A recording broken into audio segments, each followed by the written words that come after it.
पलूस और सिलास के मामले में जेल खाने के अंदर कैदियों की समेत जेलर जिंदगियां बदल गई। तो मैंने अर्ज किया ना थोड़ी देर पहले कि प्रस्तश जो है, आपकी प्रस्तश किसी की अबदी मंजिल तय कर देती है।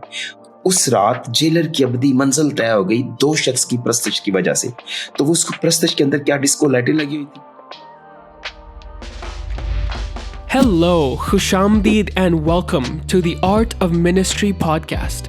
My name is Zirik Hussain, and I am joined here by my co-host and partner in ministry, Pastor Harris. इस podcast में हम खिदमत की मुख्तलिफ किस्मों के बारे में बातचीत करेंगे।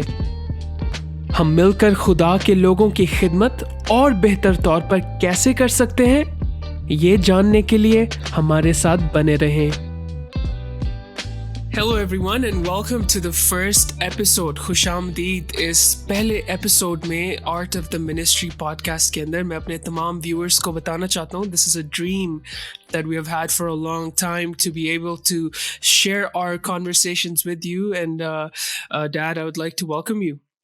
खुशामदीद आपको। Thank you, Zir.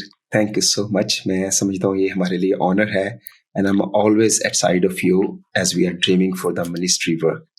Amen.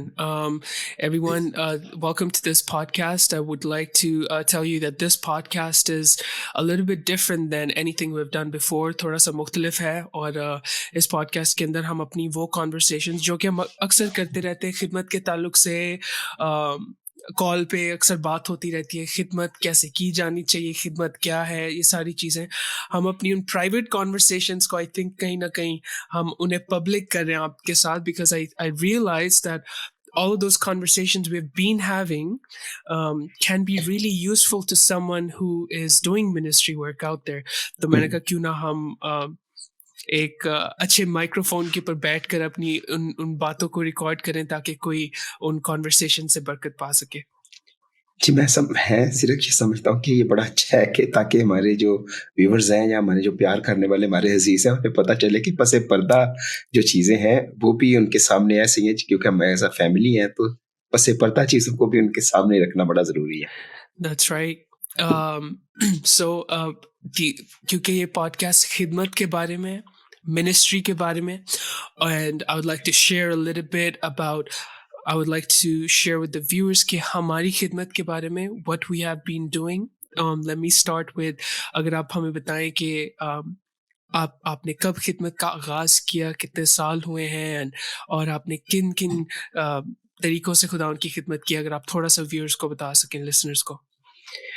Thank you so much. मैं समझता हूँ कि खिदमत जो है वो तो बड़ी अर्ली एज से ही खुदावंद ने लेना शुरू कर दी थी, खासतौर पर बचपन से ही, लेकिन बाकायदा तौर पर एज अ स्टूडेंट पास्टर जो मैं खिदमत में आया वो 89 से था, और उसके बाद फिर मुख्तलिफ तरीकों से खिदमत खुदा लेता रहा। जिस तरह शुरू में, अभी तो खैर मैंने छोड़ दिया, प्रस्तश के वसीला से, क्वायर्स को लीड करने के वसीला से, फिर बच्चों में एवेंजलिज्म के वसीले से, और फिर इसी तरह टीचिंग के जरिए से भी। तो खुदावंद इस तरह खिदमत के काम को तो लेता ही रहा है। Amazing, wonderful. So definitely a lot of experience there. I've learned, मैंने भी आपसे बहुत कुछ सीखा, of course. I remember I've been alongside you for a long time, serving and going into different churches, preaching बहुत सारी तरीकों से, और इस पॉडकास्ट के अंदर हम of course बहुत सारी ऐसी बातें और बहुत सारी ऐसे experiences और कहानियाँ शेयर करेंगे अपने listeners के साथ जो कि हमने इकट्ठे तजुर्बा किया खिदमत का। और before I go ahead, what are 3 things, कौन सी ऐसी 3 चीज़ें जो आप बताना चाहते हैं listeners, जो आप चाहते हैं कि listeners आपके बारे में जानें? Any 3 things that you'd like the listeners to know about you? मैं चाहता हूँ कि वो जो एक सख्त कड़ी मेहनत है वो हर एक शख्स के लिए बड़ी ज़रूरी है, चाहे जो भी जिस विजन को भी वो अटेन करना चाह रहा है, हासिल करना चाह रहा है, उसके लिए सख्त मेहनत बड़ी ज़रूरी है, और फिर उसके ऊपर फोकस बड़ा ज़रूरी है। तो मैं आज अपनी मिसेस से पूछ रहा था कि मुझे बताइए कि मुझ में कोई 3 ऐसी बातें हों जो आपको पसंद हो, लेकिन मुझे तो पता नहीं है मेरे अंदर क्या बातें। तो वो हंस रही थी, बेटी भी हंस रही थी, तो बता रही थी कि एक बात तो आपके अंदर मैंने देखी है कि आप हर महफिल में जहां भी हो, जहां भी आपको मौका मिले, जिस भी खानदान में, आप कोई ना कोई खिदमत करने यानी कलाम सुनाने का कोई ना कोई राह निकाल लेते हैं, वहाँ पे आप कलाम की बात ज़रूर कर देते हैं। तो ये एक बात मुझे आज पता चली कि ये अच्छा रियलाइज़ किया कि हाँ, बिल्कुल ठीक है, ये ऐसा ही है कि तरजीह जो है वो मतलब खुदा के कलाम को सुनाना है हर एक महफ़िल में, हर एक कन्वर्सेशन में। फिर दूसरी बात मैंने ये देखा है कि मैंने हमेशा अपने ख़ानदान को खुदा के काम पर तरजीह नहीं दी, बल्कि खुदा के काम को अपनी फैमिली लाइफ पर भी तरजीह दी है, बीइंग पास्टर। और फिर मैंने चर्च को जो है वो खानदान से पहले रखा है, खानदान चर्च के बाद आया है, हमेशा ये बाद आया है। और कई दफ़ा तो जज्बात और एहसासात भी खानदान के मजरू हो जाते हैं बिकॉज ऑफ द चर्च। तो ये वो दूसरी बात थी। तीसरी बात मैंने देखा है कि एक पैशन है, एक विजन है और जिसको पाने की कोशिश है। तो मैं अपना हर सरमन यही समझ के करता था कि ये शायद मेरा आखिरी सरमन ना हो। तो एक दिन वो बेटी रोई पड़ी, कहने लगी आप ये क्यों कहते हैं कि मतलब ये आपका आखिरी सरमन है। तो फिर मैंने कहा चले आइंदा मैं ये नहीं कहूँगा। तो मैं समझता हूँ कि हर एक काम जो हम कर रहे हैं या मैंने जो ज़ाती तौर पे किया वो ऐसे ही समझ के किया कि शायद इसके बाद मौका नहीं है, तो उसको इतना अच्छा करने की कोशिश की कि खुदा के नाम को जलाल मिले। I hear you and I hear a lot of passion और वो कहीं ना कहीं वही passion मुझ में भी है and I've had a lot of friends say that to me many times कि you're very passionate about anything that you do, but I think one of the things that I'm most passionate about, I can share that experience with you कि is ministry. Definitely. It's just I feel like I've said this before, मैंने पहले भी ये कहा है कि I feel like I'm born for ministry.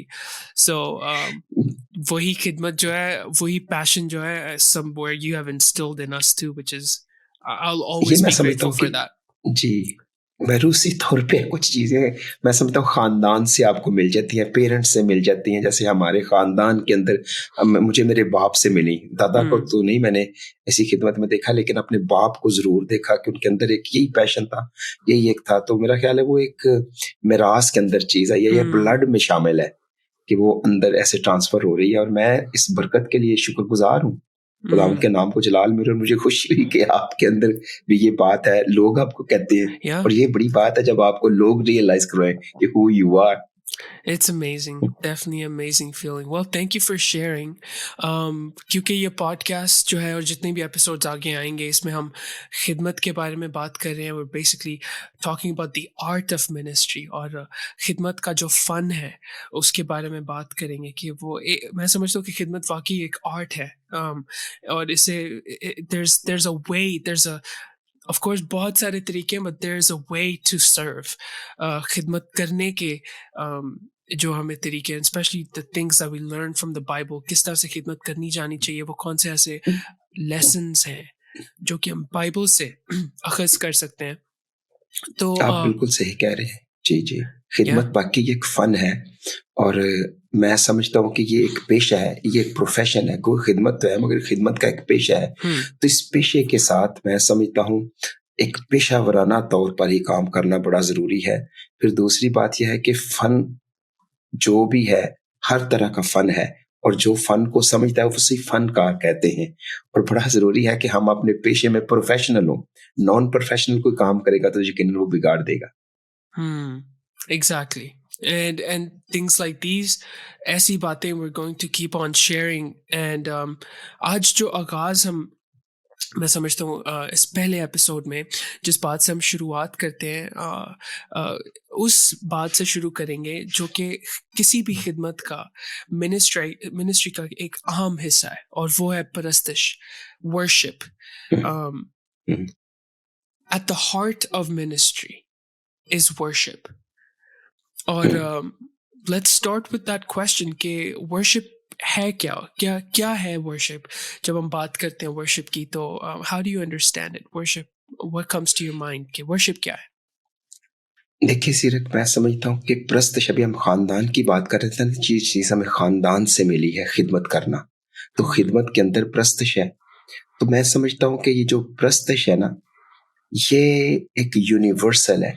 ये जो प्रस्तश है ये एक खुदा की जो है वो आरजू करना है। बिल्कुल जैसे ज़बूर 42 की पहली आयत में लिखा है, जैसे हिरनी पानी के नालों को तरसती है वैसे ही मेरी जान खुदावंद की प्यासी है।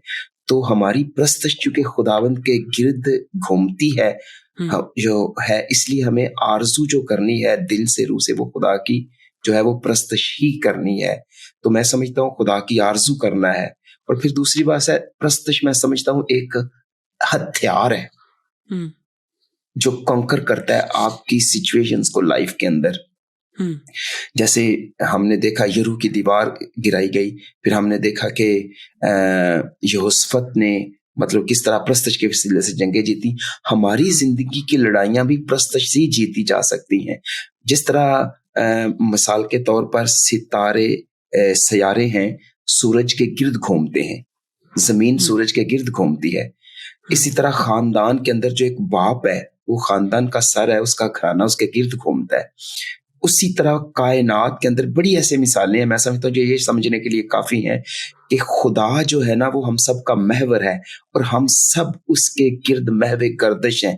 तो इसलिए उसकी शुक्रगुजारी करना, उसकी तारीफ करना, उस पर डिपेंडेंट होना, यही प्रस्तश है। उसकी महिमा में लगे रहना, यानी प्रस्तश मैं समझता हूँ कि ये आबद और मबूद का एक रिश्ता है। I agree. Wow, that was heavy. बिल्कुल, मैं यही समझता हूँ कि और आपने अच्छा एक पॉइंट किया कि ये इबादत जो ये एक रिश्ता है, it's a relationship. Worship it's an experience, it's a relational experience. I know that our family, शायद लोगों को ज़्यादा को पता नहीं है, लेकिन हमारी फैमिली इट्स वेरी म्यूजिकल। बहुत सारे हमारे कजन्स, बहुत सारे बड़े जो हैं हमारे ख़ानदान के अंदर play some kind of instrument, कुछ ना कुछ बजाते हैं। कोई गाता है, कुछ बजाता है, कोई कज़न गा रहा है, बजा रहा है। एंड और मैं ये भी जानता हूँ, जैसे आपने थोड़ी देर पहले शेयर किया कि आपने भी वर्शिप्स लीड की हैं, क्वायर डायरेक्टर भी आप रहे हैं खिदमत के अपने अर्ली फेजेस के अंदर। तो हाउ डिड यू लर्न? आपने, मुझे ये भी पता है कि आप इंस्ट्रूमेंट भी बजाते हैं, हारमोनियम आप बजा लेते हैं। So how did you learn? कैसे आपका रिझाव किस तरह हुआ है वर्शिप के साथ, म्यूजिक के साथ? What motivated you? बस ये बिल्कुल ऐसा ही है कि जैसे घर में चूंकि साज थे, घर में चूंकि हारमोनियम शुरू से ही रहा, तो इसलिए भाई बजाते थे। फिर उनसे शौक पड़ा है कि उन्होंने ज़बूर बजाना सिखाया। फिर आगे वो खुद ही सारी रिसर्च की, फिर आहिस्ता आहिस्ता उसको निकालना शुरू किया, थोड़ा सा सीखा। इतना ज़्यादा तो नहीं खैर मैं उस पर किया, क्योंकि मैं उससे फिर पीछे हट गया, क्योंकि मुझे अपनी कॉन्सेंट्रेशन सिर्फ अपनी जो है वो मिनिस्ट्री पर करनी थी, यानी तालीम देने पर करनी थी। इसलिए फिर मैं म्यूजिक से थोड़ा पीछे हट गया, क्योंकि नौजवान बच्चे आगे आ गए, तो फिर मैंने खुद ही वो पीछे थोड़ा सा हट गया, जिसकी वजह से वो प्रैक्टिस रही नहीं। लेकिन वो वक्त था कि जब क्वायर्स को लीड करता रहा मैं, फिर मुख्तलिफ, यानी ये 15-15 मिनट में गीत तैयार करके कंपटीशन जीत लेना, तो ये एक पैशन ही था।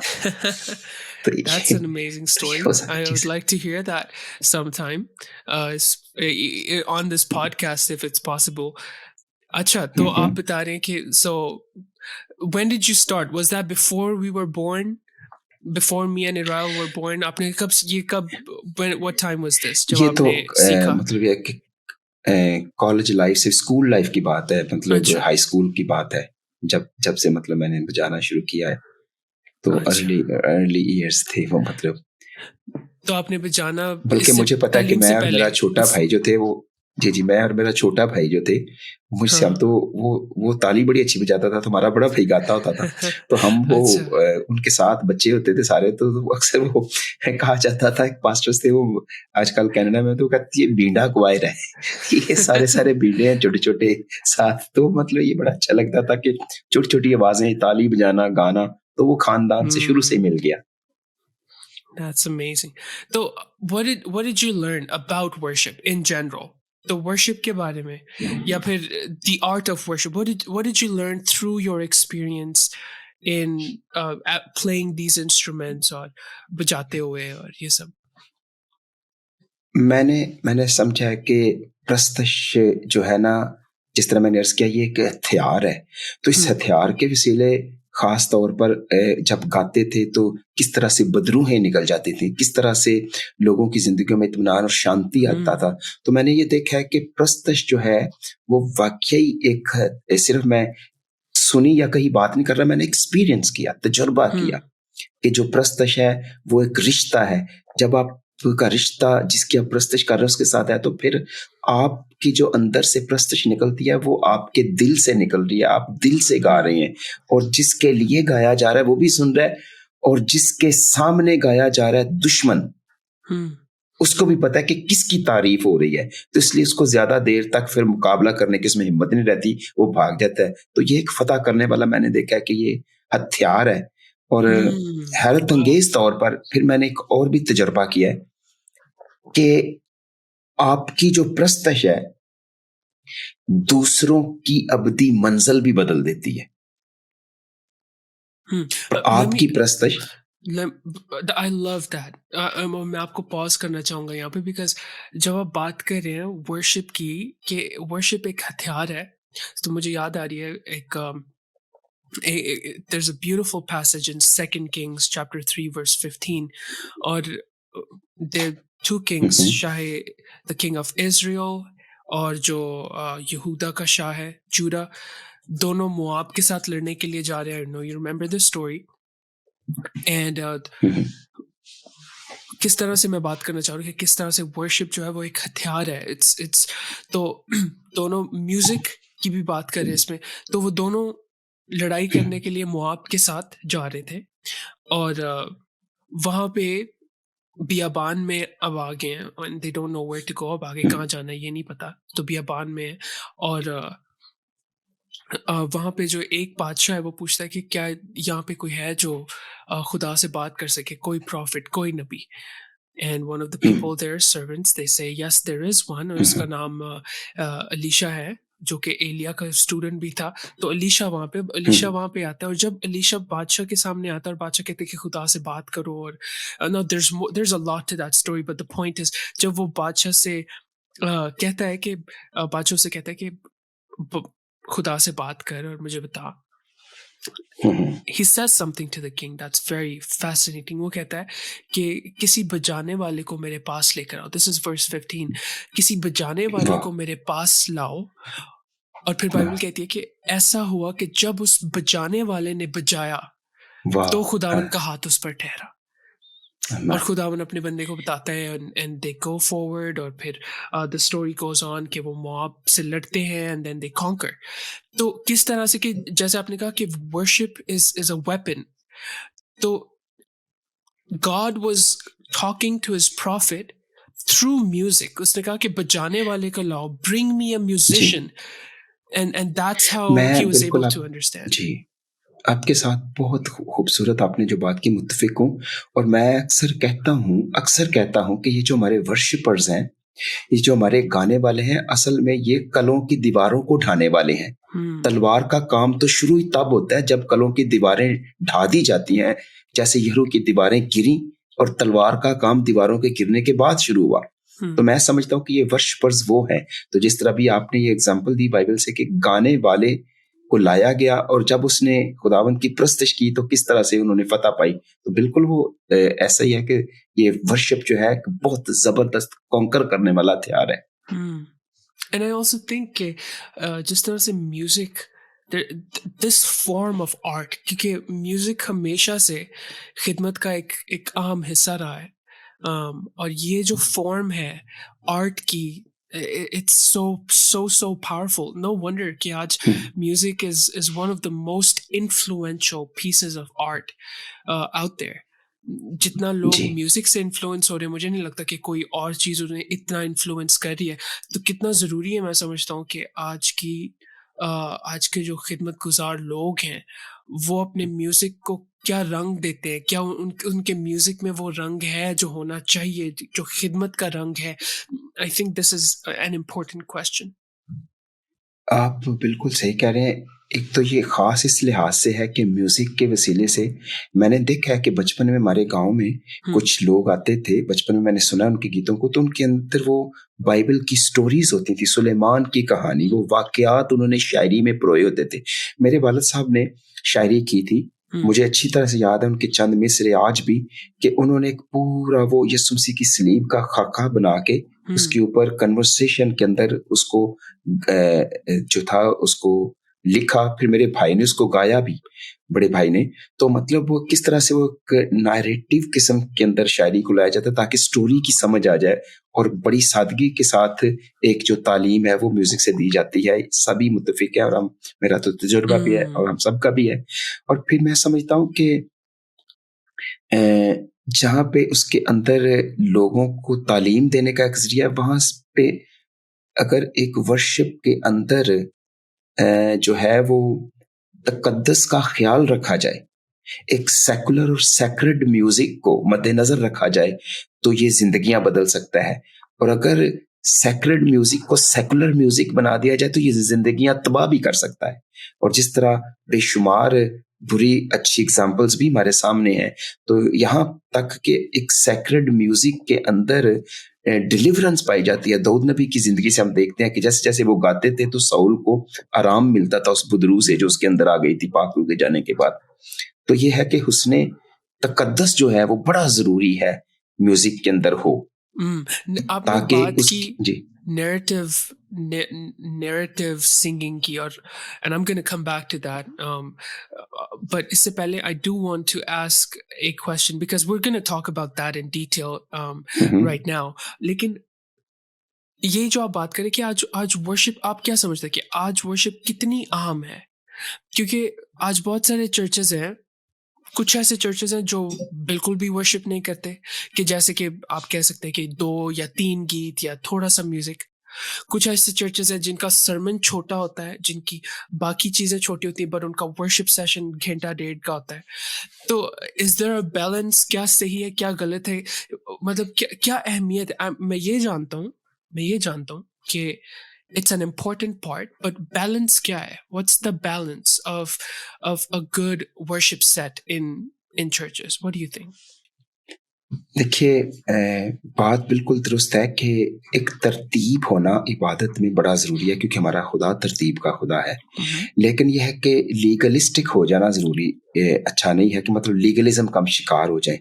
मैंने कहा कि वर्शिप बिल्कुल ऐसे ही है कि जैसे एक ख़ानदान के अंदर बाप के गिर्द पूरा घराना घूमता है, इस तरह कायनात की हर एक शय अपनी बका के लिए खुदा के गिर्द घूमती है। तो ये तो नहीं वो कहे कि हमने इतने टाइम से लेके इतने टाइम तक ही हमने तेरे गिर्द घूमना है, तेरे पास आना है, हमारा टाइम खत्म, ओवर। नो, ये दिल का रिश्ता है, ये मोहब्बत का रिश्ता है, और इसको मोहब्बत के साथ आगे बढ़ना है। और मोहब्बत नाप तोल के नहीं होती। मोहब्बत जो है वो उसके एक्सप्रेस जो जब किया जाता है तो उसके टाइम लिमिट्स को भी नहीं सामने रखा जाता। यसुम सी सारी सारी रात दुआ करने में गुजार देते थे। और फिर एक और भी बात है कि हम शायद जब प्रस्तश को बात करते हैं तो हम सोचते हैं कि शायद प्रस्तश गीत गाना ही है। नहीं नहीं, प्रस्तश सिर्फ गीत गाना नहीं है। प्रस्तश के अंदर जिस तरह भी हमने पहले भी बात की कि उसकी मोहब्बत का एक्सप्रेस करना होता है, किसी तरह से उसकी मोहब्बत को दिलों में उतारा जाए, चाहे वो गा के चाहे वो सुना के। तो प्रस्तश का मतलब सिर्फ गाना नहीं है, या हमने 1-2 गीत गाए और खत्म। कई दफा ये है कि टाइम लगता है आपको फिजिकल रैलम से बाहर निकलकर स्पिरिचुअल रैलम में जाने के लिए, और वो जो है वो एक परस्तार ही समझ सकता है कि कब उसको खुदावंद का वो मयार मुयस्सर होता है जहाँ पे खुदा का रूह से ले जाकर कुछ सिखाना चाहता है। तो इसलिए एक वक्त लगता है उस चीज को बिल्ड करने के लिए कि जब आप फिजिकल रैलम से निकल के स्पिरिचुअल रैलम में आते हैं, चाहे आप दुआ करें, चाहे आप गीत गा रहे हो, चाहे आप कलाम की मुनादी कर रहे हो, तो एक वक्त लगता है। आपने बात की the character, and और मुझे एक कोटेशन जो कि मैं शेयर करना चाहता हूँ, N.T. Wright, one of my most favorite writers who's still living. N.T. Wright जो हैं वो, उन्होंने वर्शिप के ऊपर बात करते हुए एक बात कही कि जब हम कह रहे थे कि जब हम यीशु मसीह की जब हम वर्शिप करते हैं तो वो कहते हैं this is we're celebrating the lordship of Jesus. हम यीशु की खुदावंदी का जश्न एक मनाते हैं। That's what worship is. Worship एक जश्न है। तो वो ये कह रहे हैं कि मतलब ये एक कहते हैं कि this should not be a private hobby. It's not supposed to be private, कि ये एक सिर्फ एक प्राइवेट सेशन नहीं होना चाहिए, क्योंकि अगर हम यीशु मसीह का जश्न मना रहे हैं तो it should be public. क्योंकि तो उससे मैं ये सोच रहा था कि अगर आज हम अपने वर्शिप सेशंस को पब्लिकली प्रोक्लेम करते हैं, तो क्या क्या वो एक ऐसी जगह है, क्या हमारे वर्शिप सेशंस एक एक ऐसा तजुर्बा, एक ऐसा एक्सपीरियंस क्रिएट कर रहे हैं कि जिसके अंदर हम यीशु मसीह को सामने रख सके कि अगर एक नॉन बिलीवर या एक ऐसा शख्स जो कि मसीही नहीं है लेकिन वो एक वर्शिप सेशन के अंदर आता है, तो क्या वो उस वर्शिप सेशन के अंदर आके एक्सपीरियंस कर सकता है the beauty and the character of Jesus Christ? जी, मैं समझता हूँ बिल्कुल कर सकता है और उसको करना चाहिए। अगर वो करता नहीं है तो वो वर्शिपर नहीं है। यहाँ तक कि वर्शिप जो है मैं समझता हूँ ये हमारे वो पंजाबी में कहते हैं ना अंग-अंग में है। हम्म, ये हमारे बदन के हर टिश्यू के अंदर है, वो एक्सप्रेस होती है, मोहब्बत है ना जो अंदर, जब मोहब्बत है तो कलाम में लिखा है कि खुदा की मोहब्बत हमको मजबूर करती है कि हम वो खुदावंद यीशु मसीह की लॉर्डशिप को, जिस तरह भी आपने बात की, उसको एक्सप्रेस करें। खुदावंद यीशु मसीह की खुदाई का इनकार नहीं, इकरार करें। और हम्म, ये तो नहीं हो सकता ना कि हम कोने में हम कहें कि खुदावंद यीशु मसीह खुदावा है, मतलब वो हम्म, खुदावंद है, और बाहर जाके हम किसी जगह रोटी खा रहे हैं तो वहां पे रोटी पे दुआ करने में भी डरें। चर्च के अंदर हम पाक या से मामूर हों और किसी रेस्टोरेंट हम्म, पे बैठे हुए हम रोटी पर दुआ करने से भी झिझकें कि यार लोग क्या सोचेंगे। जो मर्जी सोचें। देखें, एक मुर्ग है ना, उसने बांग देनी ही देनी है, चाहे उसकी अजान मॉर्निंग में कितनों लोगों के कानों में भद्दी लगे, लेकिन उसके अंदर ये नेचर, उसके अंदर फितरत है उसकी कि उसने बांग देनी है, उसने बोलना है। हमें हम्म, अपना वो जो फीलिंग्स हैं, जो मोहब्बत है, हमें एक्सप्रेस करना है। वो कहाँ पे कैसे करना है, ये हिकमत के साथ ही होनी चाहिए, बेवकूफ़ी के साथ नहीं, लेकिन एक्सप्रेस ज़रूर होनी चाहिए, मौका ढूँढना चाहिए उसको एक्सप्रेस करने का, कि इसकी तलाश में मैं समझता हूँ रहना चाहिए कि हम उसकी लॉर्डशिप का जो है वो इकरार करें। उसके उसने जो हमारे साथ नेकी की है, उसने जो हमारे साथ भलाई की है, उसको याद करें, उसको देखें और फिर उसको प्रोक्लेम करें। ये बहुत ज़रूरी है। प्रोक्लेम करना बड़ा ज़रूरी है, यानी प्रस्तुत मैं समझता हूँ है ही खुदा की नेकियों को याद करना है, और फिर पहले उसको हम्म, देखना है, फिर याद करना है, और फिर उसका इज़हार करना है। चाहे हम्म। जैसे भी हो, म्यूजिक से हो, दुआओं से हो, प्रीचिंग के वसीला से हो, ये सारा प्रस्तिज का मैं समझता हूँ हिस्सा है। और तो बिल्कुल आप जा फरमा दैट रहे दैट हैं। बेग्स अ क्वेश्चन कि आपको क्या लगता है कि आज की जो वर्शिप सेशंस, जो रिसेंटली आज की जो मॉडर्न वर्शिप सेशंस हैं जो पाकिस्तान में या हो रहे हैं या दीगर मुल्कों में, तो क्या आपको वो नज़र आ रही है वो चीज़ कि जिसमें हम प्रोक्लेम कर रहे हैं the beauty and the character of Jesus? आपको क्या नज़र आता है? बहुत सारी ऐसी जगहें हैं जहाँ पे मैंने देखा है कि बड़े बाबरकत सॉन्ग्स गाए जाते हैं, बड़ी अच्छी लिरिक्स होते हैं, बड़े अच्छे जो है वो सुर और ताल के साथ गाए जाते हैं। कई दफ़ा वो डिस्को लाइट्स भी लगाई जाती हैं जो भी साज़ों के साथ जो है चमकती हैं, अच्छी लगती हैं, सब कुछ बड़ा अच्छा लगता है। लेकिन होता क्या है, मैंने अक्सर देखा है कि कई बार जो एक गुलूकार है, जो एक सिंगर है, उसके अल्फाज उसके चेहरे के तासरात और उसकी बॉडी के जेस्चर्स के साथ मैच नहीं कर रहे होते। उसकी हम्म, बॉडी लैंग्वेज कुछ और कह रही होती है, उसके अल्फाज कुछ और कह रहे होते हैं, गायकी उसकी कुछ और कह रही होती है। तो मतलब ये है कि मैं ये समझता हूँ कि उस शख्स का जो शख्सी तजुर्बा है, वो खुदा के साथ नहीं है, उसका वो रिश्ता खुदा के साथ उतना नहीं है, जिसकी वजह से वो जो कुछ कह रहा है या जिसकी वो प्रस्तुत कर रहा है, उसके चेहरे के तासरात साथ दे रहे हैं कि वाक़ई उसका दिल ये कह रहा है। तो मैंने देखा है कि पॉज़िटिव सेंस में भी, लेकिन ज़्यादातर आज नेगेटिव सेंस में मेरे सामने आया कि मतलब वो चीज़ देखने के लिए कम होती जा रही है दिन-ब-दिन। हम्म। I agree. और I'm trying to think, जैसे आप बात करें, I'm trying to think कि किस what's the reason, because मुझे याद है कि growing up I've heard a lot of music, Christian music, हर तरह का Christian music जो है वो सुना है। और कहीं ना कहीं मैं जो जब सोच रहा हूँ इन बातों पे, तो मैं समझ रहा हूँ कि वो एक जो simplicity थी worship में, वो कहीं ना कहीं खो गई है along the way. um, I've grown up listening to great artists, जिनमें से सबसे पहले तो मेरे ज़हन में मतलब अर्नेस्ट मल साहब आ रहे हैं, बाकी कितने सारे उनके गीत, यानी कि वो एक मुझे जो जो फील, एक सिंप्लिसिटी थी, एक सादगी थी वर्शिप में, वो मुझे लगता है कि कहीं ना कहीं खो गया है। म्यूजिक में भी आर्ट जो क्रिएट हो रहा है उसमें भी, और आर्टिस्ट में भी। यानी कि आज मैं समझता हूँ आज जी, आप ब्लिंग ब्लिंग बिल्कुल ज्यादा ठीक। है, लेकिन वो कहीं ना कहीं वो जी।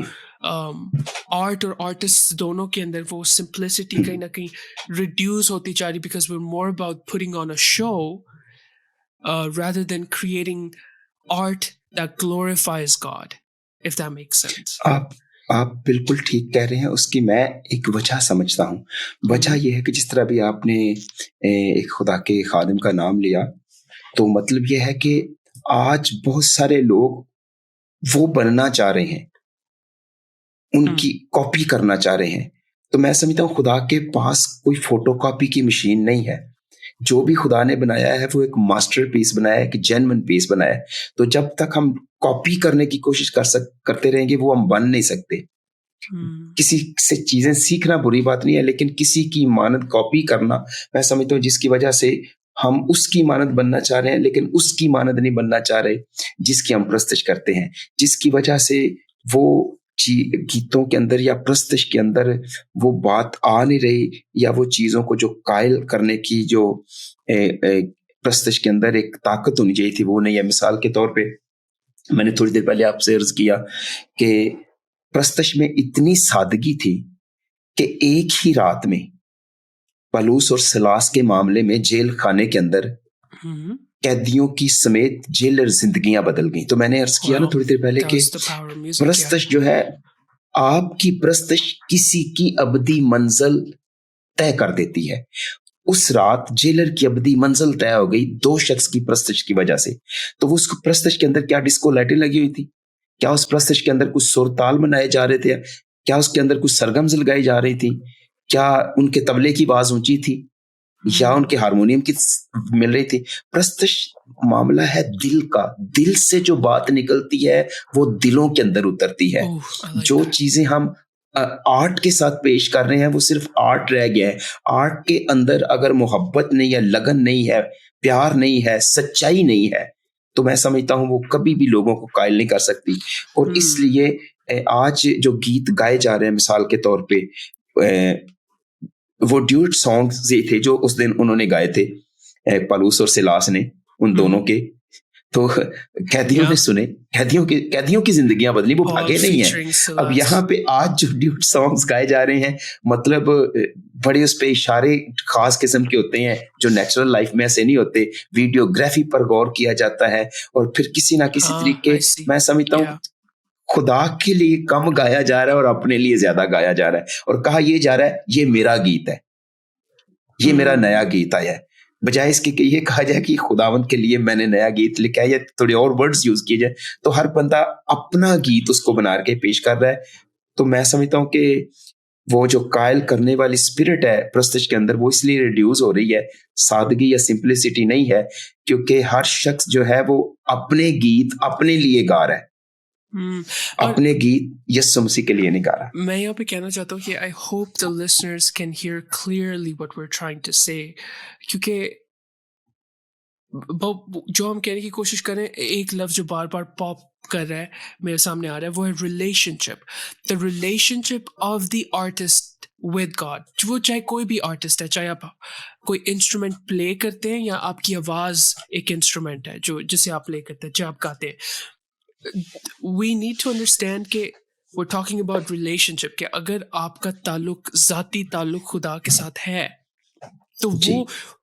वो कहीं ना कहीं निखर के आना चाहिए आपके आर्ट के अंदर, और अगर नहीं है तो वो नहीं आएगा। क्योंकि और I want to be clear कि मी पर्सनली, मैं समझता हूँ कि अच्छी वीडियोस बननी चाहिए, अच्छा काम होना चाहिए, videography, cinematography, all of that, सब कुछ खूबसूरत है। ये वो सारा कुछ, ये पीसेस ऑफ आर्ट हैं, ये वो टूल्स हैं जिन्हें हम इस्तेमाल करके और खूबसूरती डाल रहे हैं। बट बर्तन चाहे जितना भी प्यारा हो, खूबसूरत क्यों ना हो, अगर उसके अंदर कुछ भी नहीं है, खाली है, तो वो उस बर्तन का फायदा नहीं।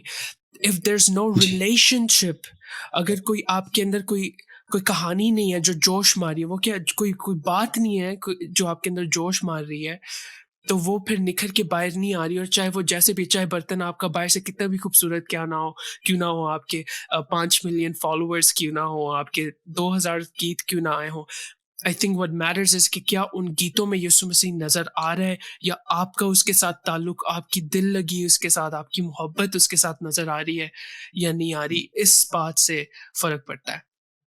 जी, बिल्कुल आप सही फरमा रहे हैं। मैं समझता हूँ ये जो बिगाड़ आया है ना प्रस्तश में, इस बिगाड़ के आने की भी वजह है, हम्म और ये बिगाड़ अब से नहीं है, ना ही ये है कि इस प्रेजेंट जो जनरेशन है उसका ये कसूर है, नहीं।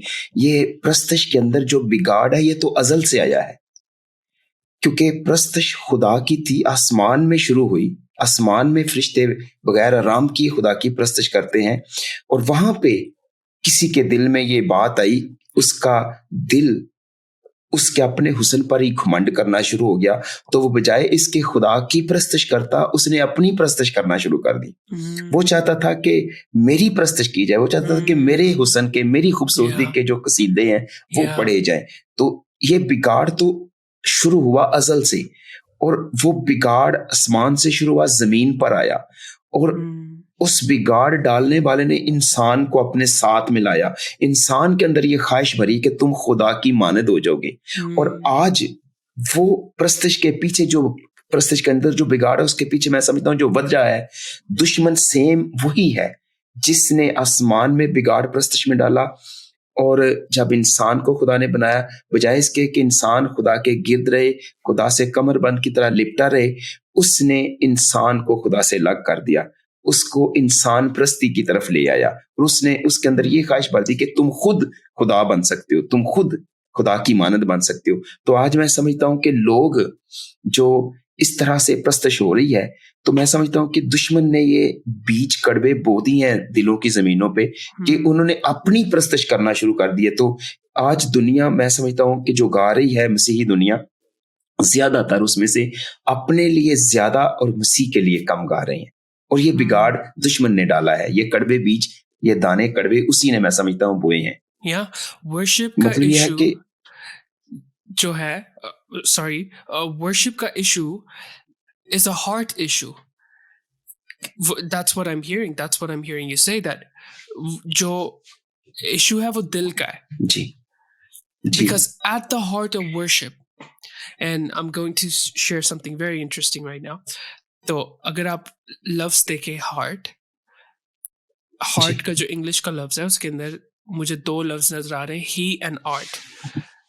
तो art, the heart of worship के अंदर there's 2 things. हार्ट के अंदर 2 चीजें, आर्ट भी है और ही भी है। लेकिन अगर आपका हार्ट आपके दिल में, अगर आपके दिल के अंदर आर्ट ही से बड़ा है और ही छोटा है, यानी कि यीशु छोटा है, तो I think there's an issue there. So the he should be bigger than your art, because at the heart of worship, it's he who should be bigger. क्योंकि अगर the heart of, when you put him at the center of worship, your art, जो भी आपका art है, आपकी जिस तरह से भी आप खुदा के नाम को जलाल देने की कोशिश कर रहे हैं, if you put him at the center of it, that's where it will make all the difference. Because that's what I'm hearing, कि मसला दिल का है, कि मैं अपनी प्रस्तिश अपने आर्ट की तारीफ करवाना चाहता हूँ या खुदा की प्रस्तिश हो, खुदा के नाम को जलाल। तो बहुत बहुत बहुत खूबसूरत आपने ये पॉइंट रेज किया है, कि मतलब ये है कि हार्ट ऑफ द वर्शिप में से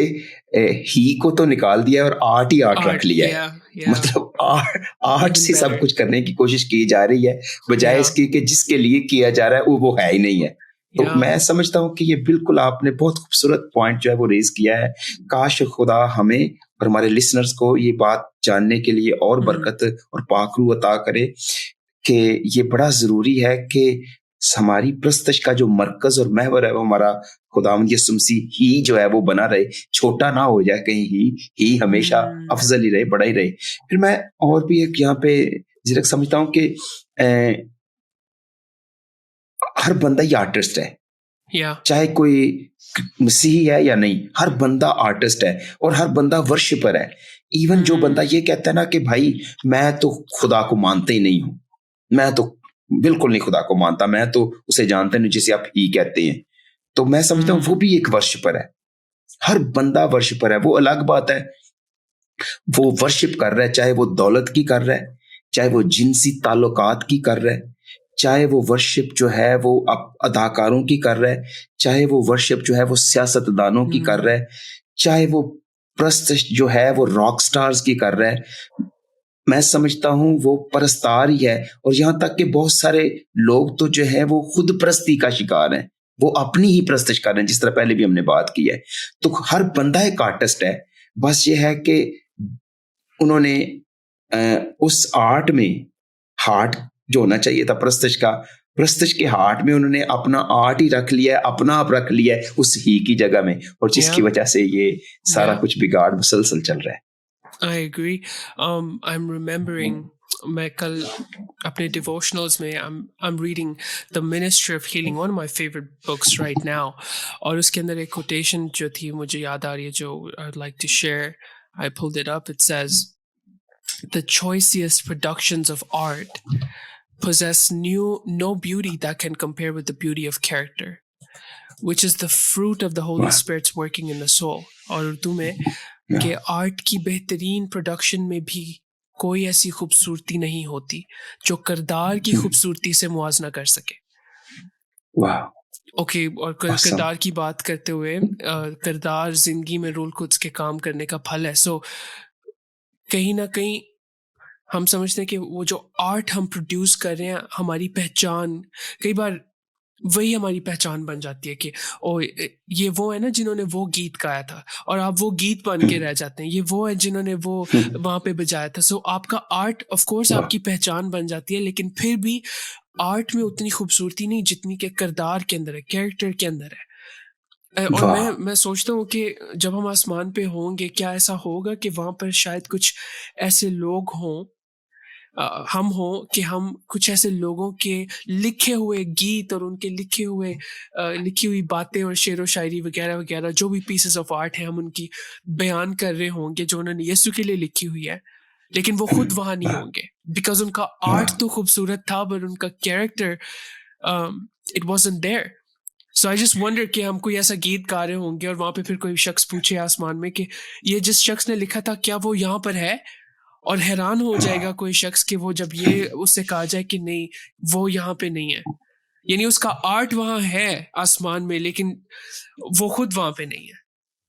बहुत खूबसूरत आपने बात की करैक्टर के बारे में और आर्ट के बारे में। अगर बिल्कुल आपने दुरुस्त फरमाया कि ये करैक्टर ही तो है जो हमारा आसमान पे हमारे साथ जाएगा। मैं समझता हूँ ये बाइबल मुकद्दस जिसकी बदौलत हमें किरदार डेवलप करने का मौका मिला, ये बाइबल मुकद्दस भी जमीन पे रह जाएगी। ये सफात, ये लिखा हुआ कलाम भी जमीन पे रह जाएगा, क्योंकि इसकी जरूरत नहीं। हम मुजस्सम कलाम के सामने होंगे, जिसका कलाम है उसके सामने होंगे। तो मतलब जिसके वसीले से बाइबल से हमने किरदार डेवलप की, बाइबल भी ये रह जाएगी, लेकिन अगर कुछ जा सकेगा आसमान पे तो वो हमारा किरदार। और बड़ी बात है कि मतलब करैक्टर बिल्डिंग कितना जरूरी है, कितना अहम है। अगर आर्ट हमने डेवलप कर लिया और करैक्टर बिल्ड करने में फेल हो गए तो फिर इसका मतलब आर्ट तो जिंदा है। और बड़े सारे लोग हैं जिनका आर्ट जिंदा है, जिनके रिकॉर्डेड सॉन्ग्स हैं, मगर आज उनकी जो जिंदगियां हैं वो दिखाई देती है कि वो पहले वाले मयार पर नहीं रहे। जिस तरह यीशु मसीह ने कहा कि तूने अपनी पहली सी मोहब्बत छोड़ दी। तो बिल्कुल आपने बजा फरमाया कि किरदार की तामीर करना कितना जरूरी है और कितना अशद है। So good. I don't know about all of you guys who are listening, लेकिन मुझे तो इस conversation में से बहुत लुत्फ आ रहा है. I'm enjoying this. But I'm also aware of the time that we have. और so हमने बात की है कि कितनी अहम है worship. हमने बात की है कि worship. We've talked about the heart of worship.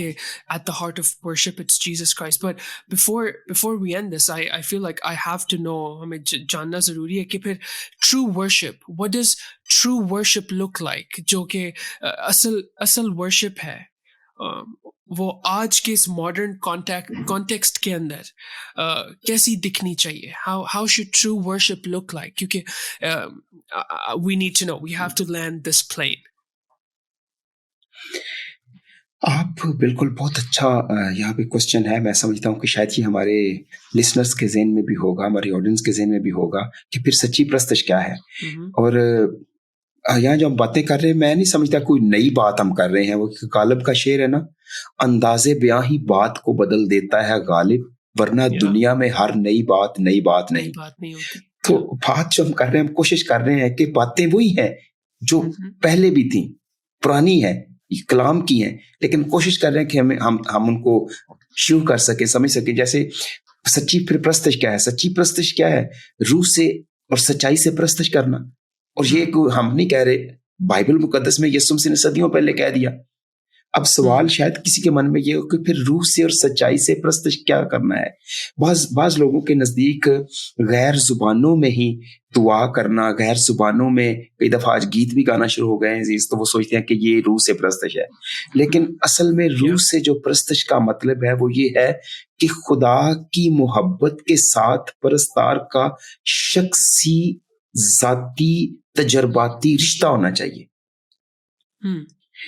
यानी अपने माबूद की मोहब्बत के साथ परस्तार का शख्सी तौर पर, जाती तौर पर रिश्ता जो है वो जुड़ा होना चाहिए। ये स्टैम्प होनी चाहिए प्रस्तश खुदा की मोहब्बत के शख्सी तजर्बे के साथ। ये है रूह से प्रस्तश करना। और जी, रिलेशनशिप, वही हम रिश्ते की बात कर रहे हैं। फिर सच्चाई से जब हम प्रस्तश की बात करते हैं तो देखिए, बाइबल मुकद्दस में लिखा है तेरा कलाम सच्चाई है। तो यानी जब हम खुदा की प्रस्तश कर रहे हैं सच्चाई से, तो हमें इल्म होना चाहिए कि खुदा कौन है, खुदा हमसे चाहता क्या है। यानी सच्चाई से प्रस्तश करने का दूसरे लफ्जों में मतलब यह है कि बाइबल में खुदा के मुतालिक जो नजूल करदा सच्चाइयां हैं, उनको जानते हुए, समझते हुए हमें खुदा की जो प्रस्तश है वो उसकी शयाने शान करनी चाहिए। ये है सच्चाई से प्रस्तश करना, मैं समझता हूँ, और रूह से प्रस्तश करना। और फिर So two things. So truth, worshiping in truth and worshiping in spirit. रूह में और सच्चाई में। और once again to further press upon what you're saying, the word is truth. खुदा तेरा कलाम सच्चाई है। Again, तो how can, I think practically, अगर एक if someone's listening to this podcast जो कि एक वर्शिपर है, या फिर आप सॉन्ग राइटर हैं, या फिर आप कोई किसी ना किसी तरीके से इन्वॉल्व्ड है इस मिनिस्ट्री के अंदर, इस खिदमत के अंदर, I hope you hear this, because how you have to ask yourself this question. आपको अपने आप को ये पूछना है कि अगर मैं कुछ लिख रहा हूँ, अगर मैं कुछ गा रहा हूँ, अगर उसके अंदर मैं कुछ कह रहा हूँ किसी भी तरीके से, क्या उसके अंदर सच्चाई है कलाम की, और क्या उसके अंदर anointing है पाक रूह की?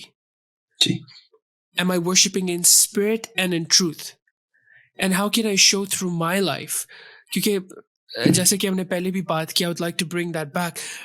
Narrative mode, जो पहले के अगर आप गीत देख लें, ज़बूरों को भी देख लें, ये सारे जो कि उसके अंदर किस तरह से नरेशन होती थी, कहानी की, टेस्टिमोनी की। there used to be a story, a complete story of what's going on.